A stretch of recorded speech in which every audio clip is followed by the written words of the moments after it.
Welcome to another episode of Mike's Money Picks. Today on the podcast, we are in golf season, y'all. In my opinion, this is the best stretch of the PGA Tour calendar that we have got coming up in the next month or so because we just had the PGA Championship taking place. This week, we have got the Charles Schwab Challenge, which is the point of today's podcast. And then we've just got banger event after banger event happening after that. We go to the Memorial, the RBC Canadian Open, the US Open, and the Travelers Championship all in the next month. So we have got a great month of golf kicking off this week, and it is starting here at the Charles Schwab Challenge. And so here on this episode, we're going to tell you everything you need to know about the Charles Schwab Challenge. We're going to tell you about the course itself and why it's a little bit different of a handicap than what a lot of people are talking about this week. And then we're going to take a look at the board and see if we can pick out some winners this week that can help you out, whether you're playing DFS betting or one and done this week. And we're going to do it all in 30 minutes or less. But do not start that timer just yet, because we just had a major championship. That's right. The PGA Championship was last week, and it was won by none other than the best golfer in the world, Scottie Scheffler. So let's go ahead and recap this PGA Championship before we move on, right? So first off, a little bit about the course. So Quail Hollow took a lot of grief on Twitter over the past week. In my opinion, I think it's kind of unwarranted. I think watching Quail Hollow the last 4 days, this is absolutely a major championship caliber venue. It looked great on television. It had a lot of high variance golf shots. The ending stretch of holes at that course is just so brilliant. You can see so much swings on the scorecard in those last 5 holes, and that's what we got. And we just got a thrilling week of golf in my home state of North Carolina. So personally, I love Quail Hollow like as a venue. The one thing I will say is I don't necessarily think that we need to have a regular PGA Tour stop host a PGA Championship. I do think that that kind of took a little bit of the luster off of Quail Hollow, even though it is absolutely a major championship caliber venue. It just feels a little bit weird that, we just got the same course that we see every Wells Fargo Championship, right? And is Wells Fargo Championship major? Not really, but I do think that on its own right, Quail Hollow is absolutely a PGA Championship caliber, major championship caliber venue. And I think that people need to lay off, because I think if it wasn't a regular tour stop, I think we would absolutely see it in the same regard, at least in the top half of major championship venues. It's certainly better than what we saw last year at Valhalla. It's certainly better than what we saw with the US Open a few years back. Oh, no, I'm sorry. It was the PGA a few years back at TPC Harding Park. So I just really think that people need to lay off Quail Hollow in that regard. Now, another thing I will say, boy, I set off a fire on Twitter by talking about Joaquin Niemann. That is a guy that a lot of people have a lot of opinions about. So basically, my entire premise on Joaquin Niemann before the PGA Championship, and it still kind of stands, is that you have a guy that in his time on the PGA Tour, which was about 4 years, he won twice, and he never finished in the top 15 of a major. And in his time on LIV, yes, he has some wins on LIV, but I don't really know how much you can quantify those because the bottom half of the field is atrocious and there's no true motivation or stakes in play. And my entire premise on Joaquin Niemann was, because he had never finished in the top 10 of a major, why were we continuing to value him up with the likes of Patrick Cantlay and Jordan Spieth and Brooks Koepka and Ludwig Oberg and Colin Morikawa? Why was he in that category? Why is he not in the category of like the Sepp Strakas of the world, the Shane Lowrys of the world, the Akshay Bhatiyas of the world? Why is he not in that range, right? And so I think Joaquin Niemann, because of the fact that he's on LIV, is going to naturally be a polarizing player. But I do think that it is a big step in his career to end up with a top 10 here at Quail Hollow. And like I said before the major started, I told Joaquin straight up on this podcast, do it in a major. And guess what? He did it in a major. He's T8. He finally got his first top 10. So I do wonder if that is going to translate to more major championship success. But I do continue to have the premise on him that I think that he should be valued with the likes of the Strakas and Lowrys of the world instead of the likes of the Obergs and Morikawas in the world, at least until we see him continue to do it consistently in majors. And people will come after me and say, I don't like LIV. That's not true. I enjoy watching LIV. I watch those golfers because they're good characters. They're great to watch, right? But I do not think that LIV has done an adequate job of preparing most of its golfers for major championship golf. And I think that that stands true in the results. And so that is why I'm still kind of hesitant to put Joaquin Niemann up there. And I think that he is going to continue to be overvalued by the industry. But I do think that it is a good first step in his career. And I wish him nothing but success. My entire premise was that I think that he is overvalued by people in our industry. Now, speaking of LIV, Jon Rahm made a little run at it and then promptly folded down the stretch of the Green Mile. And, the joke, I guess, could be, that LIV doesn't prepare him to play 72 holes. He played about 65 good ones and then folded down the stretch, right? But hey, I do think it's a good sign for Jon Rahm to see him contend at this major. I did not think this was the best course fit for Jon Rahm. And honestly, I think that that's a really good sign for the U.S. Open because I think the Oakmont is a much better course fit for Rahm than Quail Hollow would have been. Now, speaking of Liv, let's go ahead and get this out of the way. Liv was pretty disappointing other than those two guys. There's just no way around it. And it's going to be really interesting at the U.S. Open to see if we see a bounce back from the likes of a Brooks Koepka or a Patrick Reed or anybody else. I think Bryson kind of stands on his own regard. Like Bryson DeChambeau is just an elite major championship golfer. I almost don't even consider him a live golfer. I almost consider him a YouTube golfer. I think that he's just going to continue to show up in every American major, and he's going to be a guy that I'm going to continue to bet in every American major because I do think that he is going to knock off a few here in the next few years. Now, another thing that I got right about the PGA Championship was the mid-tier of golfer underwhelming, right? Like I went on the podcast last week and I really just harped on how Scheffler, McIlroy, and DeChambeau were head and shoulders above the rest of the field, and the mid-tier golfers, down from Ludwig to Morikawa to JT to Koepka to Spieth to Hideki, those guys all were being overvalued, and I ended up being right about that. But I wish that I had listened to myself a little bit more because it was really tempting on Wednesday night to see, oh, look, I can get Brooks Koepka at 3% ownership. Oh, look, I can get Jordan Spieth at 4% ownership, right? Like playing those guys in DFS was a big misstep. I should have stuck with my original premise. I should have stuck with the big three, of which it ended up being a big two in this tournament. But I really just, I was right on that general premise that mid-tier of golfer is going to continue to be overvalued. And I think that going forward in majors, I'm going to continue to make sure that I hammer Scotty and Bryson and Rory because I do think that they are ahead of the rest of the field. And I do think that going forward, Jon Rahm should probably be fourth on the board in DFS and betting. Now, another thing that I got right, Harris English was a core play. I wish I'd played him more than I did. I missed a lot of plays. Like I had a lot of guys miss the cut that were in my player pool, but I was right about Harris English.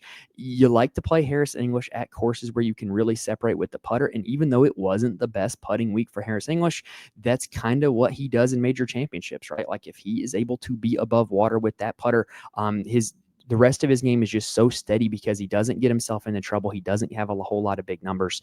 And I really think that was a wise play by me. I wish I'd played him even more than I did, but I do think that was probably my best call of the week was having Harris English as a core play when I wrote the article on Wednesday. Now, lastly, we got to talk Scotty, y'all, because Scotty is now in rarefied air. Like he's got 3 major championships. This was basically Scotty showing up and saying, hey, everybody's talking about Rory. Everybody's talking about Bryson. I'm still the king. And Scotty went out and he did the darn thing and he looked great doing it, just looked totally unflappable. His scores on the green mile, 16, 17, and 18, totally separated himself from the rest of the field. And that is what allowed him to win this tournament was everybody else was folding down the stretch of the green mile. And Scotty was just composed, hitting fairways, hitting greens, doing what Scotty does. He's just so smooth and so just never really seems like he's ever in any danger on the golf course. And he's just going to continue to win golf tournaments. And I think that he's kind of, I don't necessarily know if 2025 is going to have as many wins as 2024 did because we're already so late in the calendar. But look out because Scotty's now in that territory where he's back to having the same tee to green game that he had last year. And oh, by the way, he happens to be putting better right now than he did last year. So I do think that I'm going to continue to be on Scotty for pretty much every PGA Tour event from here on out. All right, now that does it for the PGA Championship recap. So now go ahead and get your timers ready. But also, while you're here, make sure you're subscribed. That way you can go ahead and be with us for the rest of the PGA Tour season. We're going to do all of these 30-minute preview shows for every PGA Tour golf tournament the rest of the way, as well as some best ball content for both NFL and college football coming up this summer. So you're going to want to be here for all that. So make sure that you are subscribed to the channel. And if this video helps you in any way, please make sure you hit the like button. But now, like I said, get those timers ready. 30 minutes or less, like dominoes in the mid-2000s, we're going to go ahead and break down Colonial Country Club. All right, so my big working premise this week about Colonial Country Club is that it is not the same exact breakdown. It is not the easy cookie cutter breakdown that it was 2 years ago as it presently stands. So big reason why is because Colonial Country Club had a big redesign after the 2023 golf tournament that was hosted here. So what you're seeing now this year at Colonial and what you saw last year at Colonial is not the same Colonial Country Club that you saw from, I don't know, I believe this is the longest running host venue on the PGA Tour. The PGA Tour has been playing here forever. But what you're going to see this week is not the same exact Colonial Country Club that we saw for decades because of the restoration that happened. Gil Hance, famed golf restorer, came in and he did a big restoration. And what they did was they made entirely new green complexes. They added a barranca. You remember that from LACC? Kind of the little ravine that runs through the course. They added a barranca, which was originally kind of in the design laid out by Perry Maxwell.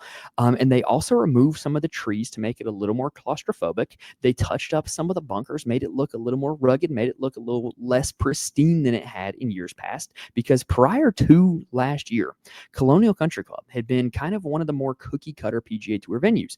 It was a par 70. It was tight tree lined fairways. It was very pristine in everything that it did and everything that it appeared to be. If you're watching on YouTube, the flyover, the only one that I could find is from that era. And so it just kind of continued to be like a very typical PGA Tour venue. And now it's got a little more character to it. And so when you're looking at course history, I would really, really value last year's result more so than any other result. Now, one thing I will say about Colonial, though, do not be fooled by the distance on the scorecard. This is going to rate out as nearly a 7,300-yard par 70, which sounds like it's fairly long, but it's like the opposite of hidden distance because Colonial Country Club has one par 5 that is going to be reachable for nobody in the field. It's a 600-plus yard par 5.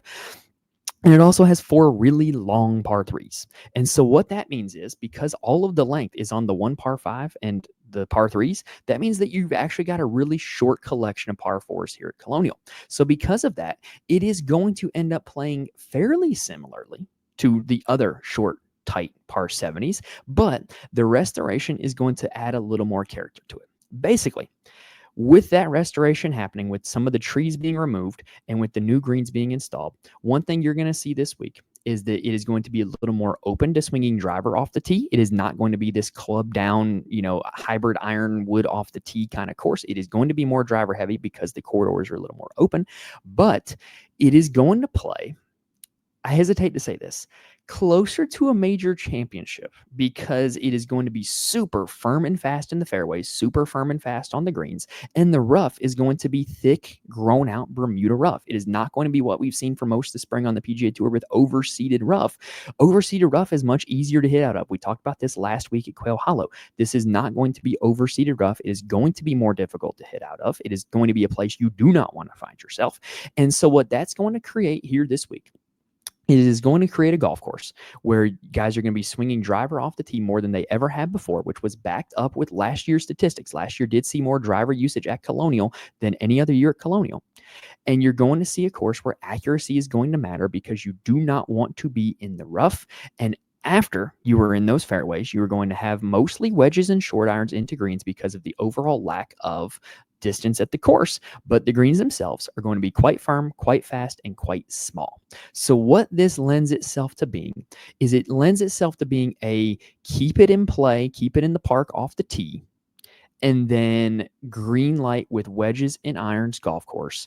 And if you can stick it close and if you can get hot with the putter, then you can win here this week. Now, because the greens are so small, because they are so firm and so fast, around the green play is still going to matter. The green regulation percentage is not going to be super high, but this is the type of week where you can win it with your approach and your putting. It's going to be very difficult to win this golf course off the tee because even the longest drivers of the field, even the longest and straightest drivers in the field, there's not a whole lot of difference between being 75 yards in the fairway and 130 yards in the fairway. And so most guys, as long as you're going to be playing from the fairway, are going to have a wedge in your hand with a very hittable green opportunity lying in front of you. And so for that reason, that is my handicap this week. It's going to be guys that can keep the ball in play off the tee, but can spike on approach and spike with the putter. And so for our key stats this week, one stat that I'm going to be looking at, in addition to just your regular average strokes gained off the tee, I want to look at good drive percentage, which is a measure of did your ball find the fairway or were you able to reach the green in regulation?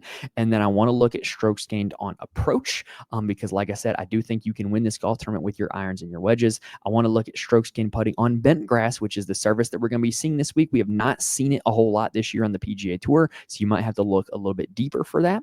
And then I want to look at course history and comp course history. And of those comp courses, it is going to be the other positional, I hesitate to say positional, the other short-ish par 70, par 71 courses where distance matters over accuracy and you can win with your approach. And that's going to be Sedgefield, Harbortown, YLI, Copperhead, home of the Valspar Championship, TBC Sawgrass, and other Texas courses, because other Texas courses tend to play a little firm and fast.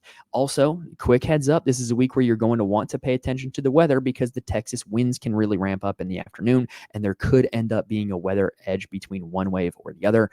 It's only Monday. I'm not really ready to establish that yet, but that is just something to monitor going forward. All right, let's go ahead now and dive down the rabbit hole. All right. Now, if you've been with us for the entire season, you know that when I mention the rabbit hole, I'm referring to the rabbit hole, which is a tool from BetSperts Golf that allows you to use all different kinds of filters and conditions in order to really isolate the specific micro skills and statistics that you want golfers to exhibit on a given week. And it allows you to make a custom model with those as well. It's been hugely beneficial for me this year. It has allowed me to really find some guys that I might not have found otherwise just from a regular, just kind of scrubbing of the data. So here's what we're looking at this week from the rabbit hole. In terms of off the tee play, I want to look at strokes gained off the tee on courses that are difficult to hit the fairway, which is what we're going to see this week. Best in the field: Michael Thorbjornsen, Scotty Scheffler, Kurt Kitayama, Keith Mitchell, and Daniel Berger. Then I want to look at strokes gained off the tee on courses with a high missed fairway penalty, because that's also what we're going to see this week. Top 5: Scheffler, Hoey, Kurt Kitayama, Sam Stevens, and Taylor Moore. Then I want to look at total driving, which measures distance and accuracy, also on courses with high missed fairway penalty, because I want you to be good at one or the other, or a balance of both this week. Like really, I just need you to excel in one of the driving categories this week, preferably accuracy as well. And distance is kind of the supplementary one. So top 5: Scheffler, Shipley, Smalley, Eckroat, Kirk.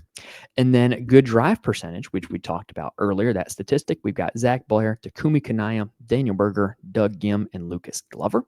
Now, for all the approach stats, I want to look at just general strokes gained approach last 50 rounds. Who are the best in the field? We've got Henrik Norlander, Scotty Scheffler, JJ Spawn, Lee Hodges, and Tommy Fleetwood.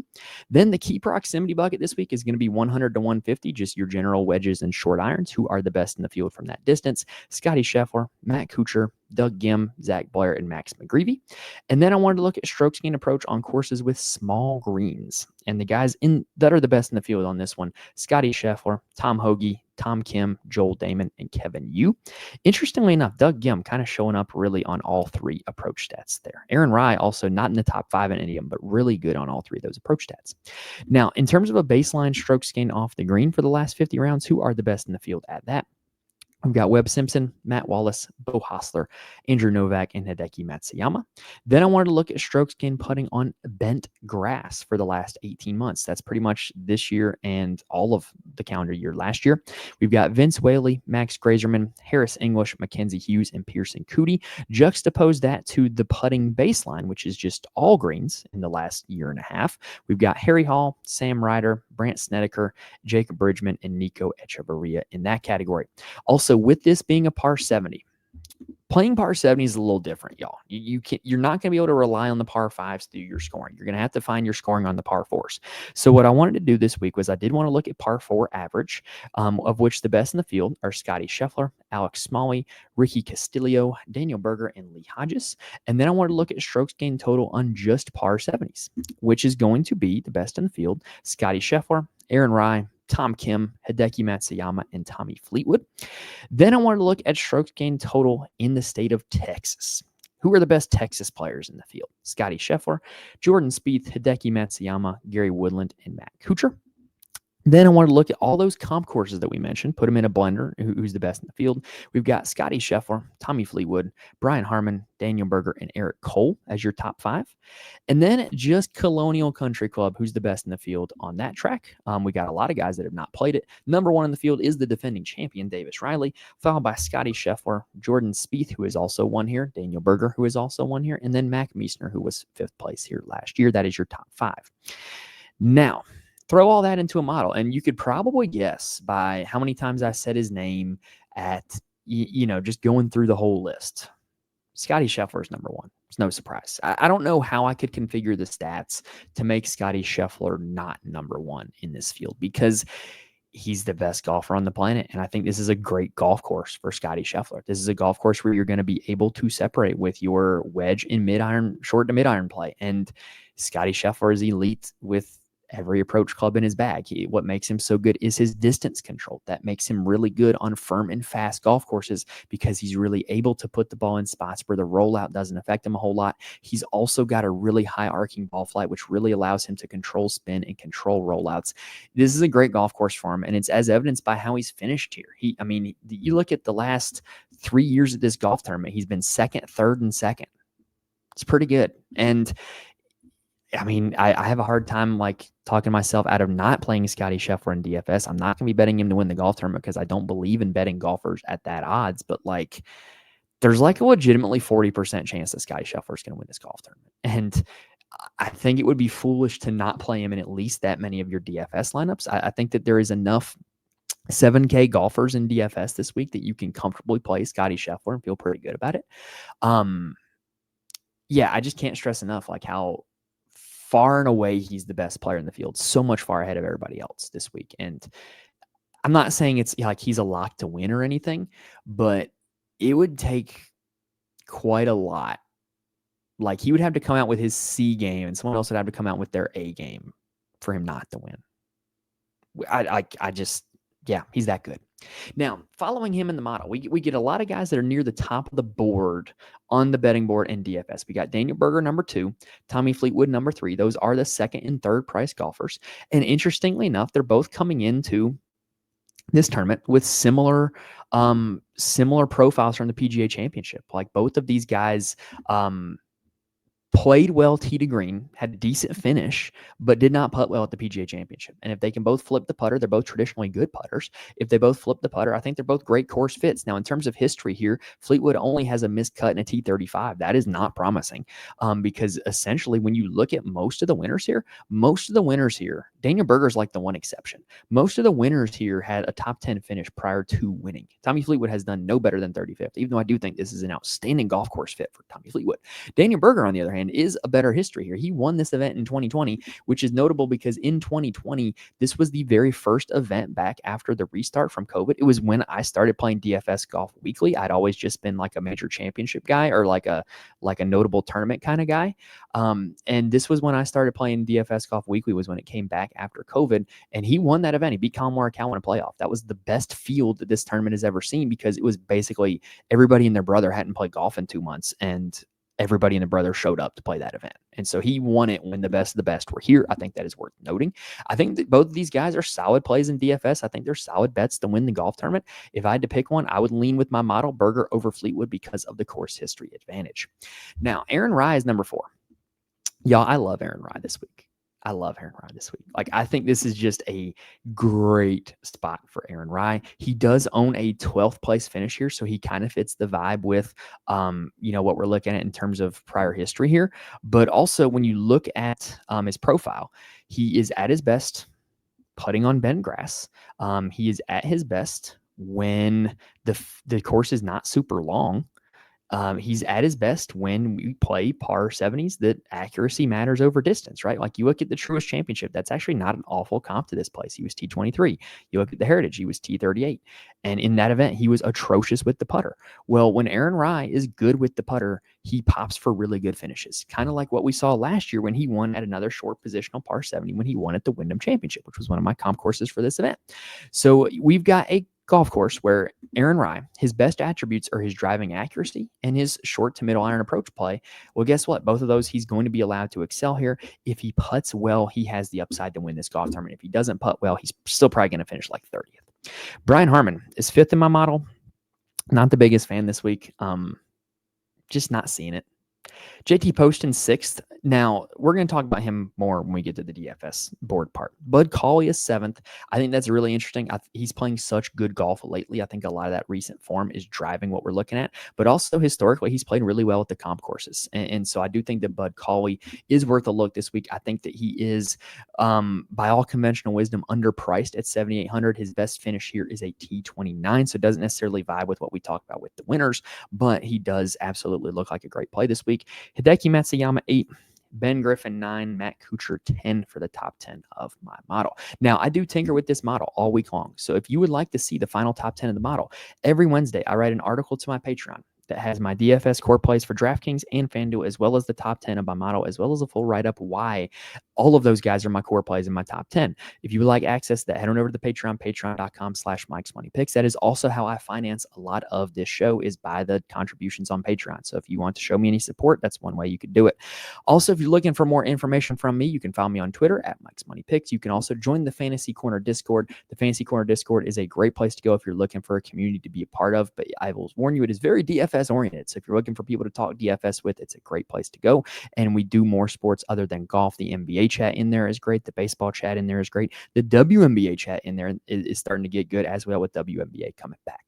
All right, let's go ahead and take a quick breather, and then let's take a look at the board as all right. So looking at the board, one thing that I think you are going to see this week in terms of a DFS perspective and in terms of a one and done perspective, if a guy played well at the PGA Championship, you are going to see them get a huge boost in ownership, and that happens the week after every major, right? Because what you tend to see is everybody and their brother watch golf on TV the week of a major championship, and they all see a guy play well, and they all want to chase it and say that guy's on the upswing, right? So what you're generally going to see here is you're going to see an ownership boost for guys like JT Poston, for guys like Harris English, for guys like Siwoo Kim, for guys like Davis Riley, I could just keep Ryan Gerard is another one. I could just keep going down the board, right? And if a guy played well at the PGA, they're going to get an ownership boost. And if they didn't play well at the PGA, they're going to see an ownership discount. Well, what that's going to lead to is Jordan Spieth at 9,800. I don't think is going to get a whole lot of run.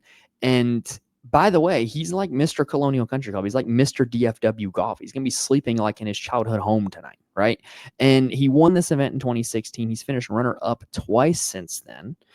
He was not been great the last 2 years, but it's also a different iteration of Jordan Spieth than what we've seen the last 2 years because of his recovery from that injury. Before the PGA Championship, he was actually trending really, really well. And so, fourth at the Byron Nelson, which is another DFW golf course. So I do think this is a really good spot for Jordan Spieth. I think you're going to get him at lower ownership. And I think that this is a really good spot for him. Now, DFS perspective as a whole, actually, I'm going to save that discussion for a little bit later. Now, another guy that I really like this week, I really like this entire 9,500 to 9,100 range on DraftKings, from McNeely to Poston to McIntyre to English to Rye. Poston and English are both guys that excel at short par 70s, have wins at short par 70s. And oh, by the way, Harris English, he was runner-up at the PGA. He tends to have really good run the week after major championships. He won the Travelers Championship the week after the U.S. Open back in 2021. He also has a runner-up and a 12th place finish here. JT Poston also has a 12th and a 10th here. They fit the trend of guys who tend to have a good finish here before they end up winning the tournament. I think they're both great plays. I think that they're both going to be super, super popular. So what I think you're going to see is a big-time ownership squeeze on McNeely, who has really leveled up his iron game this year, which is a big component for winning here. And McNeely has always been a good putter of the golf ball. I think that this is a really good spot for McNeely. I think he's at his best at kind of these shorter golf courses. Now, the guy I really like is Robert McIntyre, and I think you're going to get an ownership discount on him on DraftKings, right? Now, big thing with Robert McIntyre is he's traditionally a good putter of the golf ball over a long span. He just hasn't been a good putter this year, right? But when you look at what he's done recently, the profile has been very hit or miss. At the PGA Championship, he was T47, was green in every category except around the green.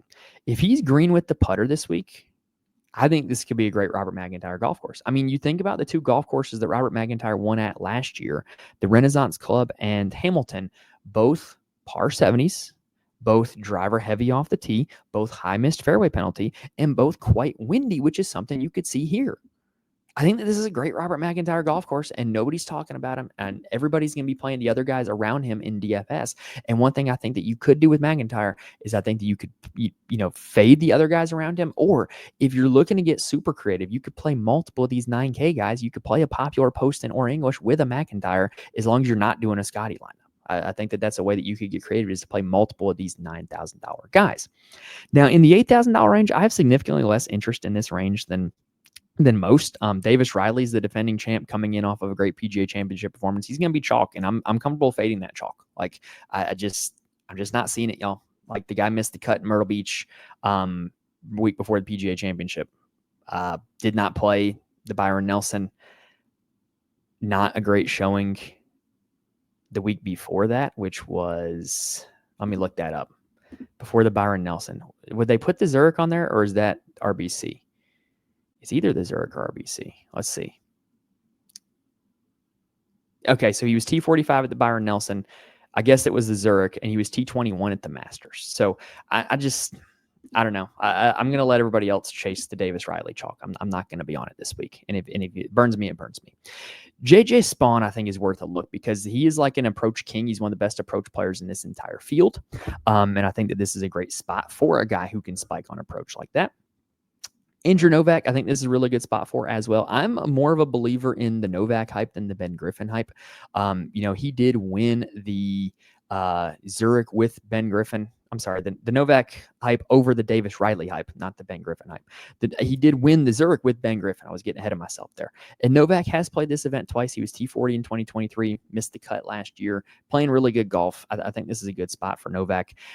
I also really like two guys at $8,000 even, Akshay Bhatia and Harry Hall. Akshay Bhatia is just a guy who can spike on approach whenever. You never really know when it's going to happen. And he's a guy that can spike with the putter whenever. He had like two bad holes that prevented him from making the cut at the PGA Championship. But this is a guy who's really good wedge and short iron player. And he's really good on courses with small greens because he is a pin seeker. He's going to go and rifle at pins. And you can do that this week. And I think that he's a guy that he could just run away with this golf tournament. He's got the potential to do that. Harry Hall is like the short game king. This is a golf course where Harry Hall's lack of distance, lack of ability with the driver is not going to be a detriment to him. And if he has a good approach week and he brings his normal short game, then Harry Hall could absolutely play well here at this golf tournament. In the 7K range, here's what I want to talk about. If you're playing Scotty Scheffler, it is super comfortable to play like 5 guys in the 7K range on DraftKings and just roll with that, right? It's just there's a whole lot of super comfortable clicks in the 7K range. And a lot of them are going to be popular. You've got Ryan Gerard coming off the great showing at the PGA, Bud Cauley, who's in as good a recent form as anybody. And then you've got Jacob Bridgman, who has performed well at other short par 70s so far this year. Emiliano Grillo, who has won this event before. You've got Chris Kirk, who has won this event before. You have got Ryohei Satsune, who's coming in on elite level form. There's just so many guys that I think are going to be popular. I think that that's kind of the chalk is those guys that I just mentioned, right? So who are a few pivots away from that chalk? Well, I think Max Grazerman's worth a look. He came in, missed the cut here last year, was 33rd at the PGA Championship, but this is a guy who, when you look at his overall profile, he is a guy that is just a really good putter of the golf ball. And this is a golf course where you can absolutely separate with the putter. And last week, he had a really good week with his irons. It was his first positive week with the irons since the Cognizant Classic. If he brings his irons again this week, this could be a really good week for Max Grazerman, who's normally a really good driver and a really good putter of the golf ball. Now, another guy that I like this week who's not anticipated to be chalk, Eric Cole. Just generally, I play Eric Cole on short golf courses, and he's coming in with better form than you would anticipate. Now, he has missed the cut here twice. I don't think that's necessarily a good sign, but his lack of distance and accuracy off the tee isn't going to hurt him a whole lot here at this golf course, as long as he can find some fairways. But I just think he's an interesting guy to go with at short golf courses, and I'm going to continue to ride that wave. Pearson Coody at 7,200 has my interest as well. This is a guy who long-term is a good putter, recently not a good putter. And last year here at this event, he finished T5. He grew up in Texas, played his college golf at Texas, really good driver of the golf ball. I think this is a really good spot for Pearson Coody at 7,200. I also really like both Doug Gim and Austin Eckroat at 7,100. I've already talked about Gim in the model portion. He's just an elite level approach player. Eckroat is just kind of at his best at these like shorter par 70 type golf courses, right? That's just generally what he does. And you look at what he's doing recently, the approach play has been there. He just hasn't been able to chip or putt, but when he does putt well, he performs well, right? Like, I just think that this is a good get right spot for Eckroat, a guy whose irons are coming in good form, and that around the green play, I'm not going to be super concerned about, because if he's able to hit the greens, then it shouldn't matter a whole lot, right? Now, let's see what he has done at this event. A T16 and a missed cut, kind of a mixed bag. So I could absolutely see myself getting to Austin Eckroat here this week. Now, I will say, After $7,000, I think it gets quite weak. I think Nico Echeverria and Joe Highsmith are both interesting at $7,000 on DraftKings. Nico is a guy that can just randomly spike with his irons or his putter, and if he does that, he could win a golf tournament. I think he's a good long shot bet. Joe Highsmith, same way. He won at a short par 70 this year at the Cognizant Classic and coming off of a good PGA Championship performance where he finished 8th. I think both those guys are very interesting. And like if you're looking at long shot bets, I think any of these guys that I just mentioned in the 7K range are all very interesting outright bets. Now, the 6K range, like I said, it's quite bad. It's quite bad, which makes Scotty lineups difficult. But what it means is that people who play Scotty lineups on DraftKings this week are going to play Scotty and a lot of 7K guys. So if you want to instantly be different, play Scotty and play one of these 6K guys. That's just going to instantly make you different because I don't think you're going to see a whole lot of ownership from pretty much anybody in this range. I think it's quite bad, if I'm being honest. Now, in terms of guys that I'm willing to play from this range, you've got Mac Meisner, who not the best recent form, but he was 5th here last year. You've got Chandler Phillips, who has a 12th place finish here last year. Andrew Putnam has 2 top 15 finishes here, and he's probably the best approach player in the 6K range. He's also a very short driver off the tee. That lack of distance is not going to affect him a whole lot here. He's going to be able to find fairways. He's going to be able to play not at a huge disadvantage to everybody else. I think that Andrew Putnam is probably my favorite overall 6K play. And then after that, there's not a whole lot that interests me. Adam Schenk has been a runner-up here in years past. I think that's worth mentioning.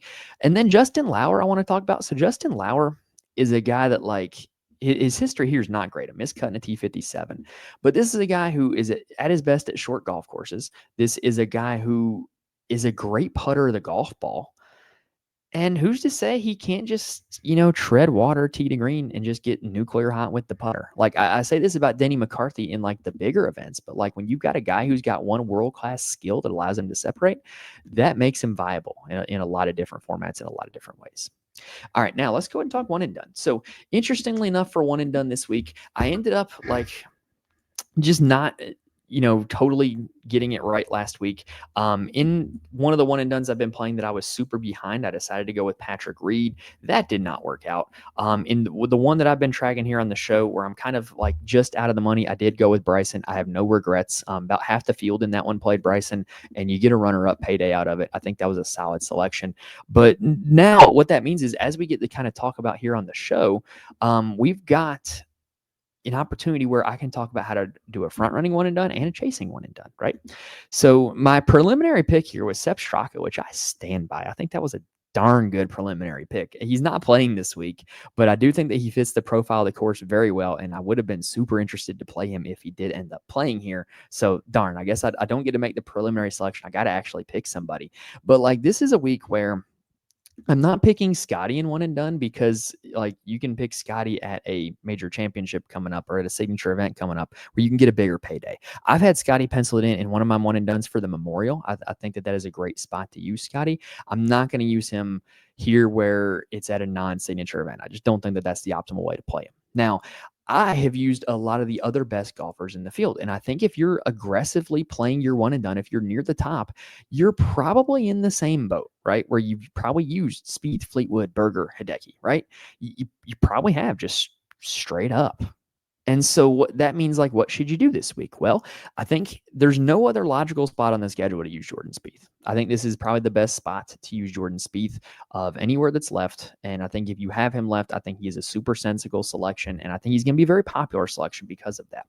Tommy Fleetwood, I feel kind of the same way about, like, unless you want to use him at maybe the Open Championship or maybe the Travelers, like, I don't know. But I think Fleetwood's going to be a very popular selection again this week because, again, there's not really a super great spot left for him. Daniel Berger's interesting because I think there's probably going to be a field at some point later on this week where Daniel Berger will be the favorite in a weaker field. I think he's a great course fit. I think he's a great play, but I don't necessarily know if he's the best one and done play here this week. Hideki, not a good one and done play in my opinion. Just not. So what that leaves us is we're left with kind of that whole little next tier that we talked about, right?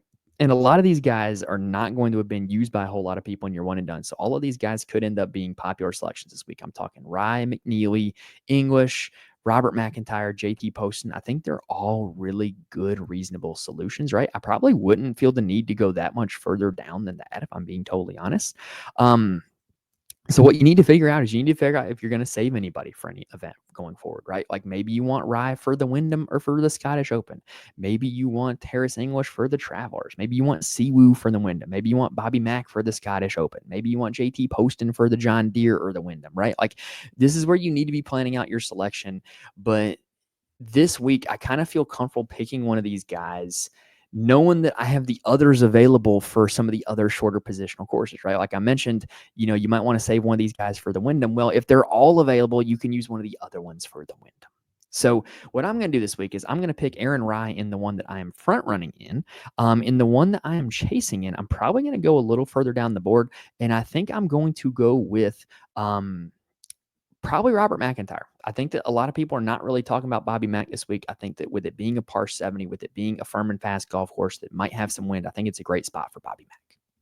All right, but that's going to do it here for this episode, y'all. In 30 minutes or less, we talked about everything you need to know about Colonial Country Club and the Charles Schwab Challenge, and hopefully gave you guys some winners to pick out for betting DFS and one and done here this week. Reminder, if the video helped you out in any way, please hit the like button on YouTube. Helps me out a ton when you guys do that. And make sure you're subscribed to the channel. That way you can be with us for the rest of the PGA Tour season. But that is going to do it for this week, y'all. We will be back next week talking about the Memorial Tournament, which is one that I like. But in the meantime, enjoy this one this week. I know there's some people out there that don't necessarily like the Charles Schwab Challenge. I think it's a neat little golf course that is it's just Texas golf in a nutshell. And I'm somebody that I do live in North Carolina now, but I was born in Texas. Texas golf is firm and fast and windy and rugged. And I think that it's just a fun tournament to watch, and I'm going to enjoy watching it. And I hope you guys do as well. But anyway, that's going to do it here for this episode here, y'all. Like I said, make sure you like and subscribe, and we will be back next week for the Memorial. But other than that, best of luck to you guys this week. Hopefully we're able to help you guys pick out some winners. Thank you guys for watching and listening to this point, and I will see you guys next time.